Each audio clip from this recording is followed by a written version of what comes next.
Patuloy ang pag-ikot at pagbabago ng industriya ng telebisyon sa Pilipinas. At ngayon ay usap-usapan ang posibilidad ng mas pinaintig na ugnayan ng ABS-CBN at OLTV.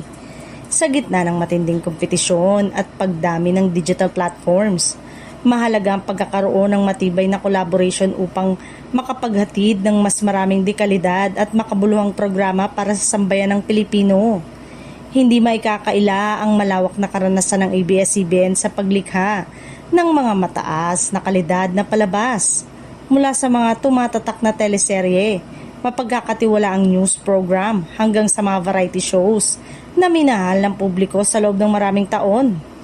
Samantala, patuloy namang pinalalakas ng OLTV ang kanilang presensya sa Free TV sa pamamagitan ng pagpapalawak ng kanilang content lineup at pag-abot sa mas maraming manonood sa iba't ibang panig ng bansa.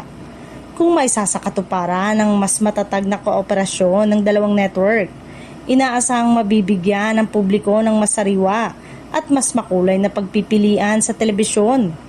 Pagsasanib ito ng malikhain at veteranong production team, pati na rin ang makabagong estratehiya sa pagbuo ng mga programang tumutugon sa panlasa ng modernong manonood.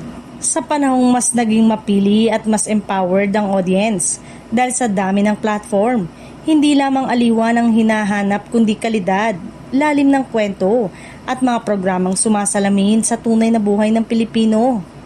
Ang posibleng pagsasama ng lakas ng dalawang media entities ay maaaring magbukas ng bagong yugto sa local broadcasting. Mas global ang atake ngunit nananatiling makabayan ang puso ng nilalaman. Sa huli, ang tunay na makikinabang sa anumang positibong hakbang ng mga pangunahing network ay ang sambayan ng Pilipino.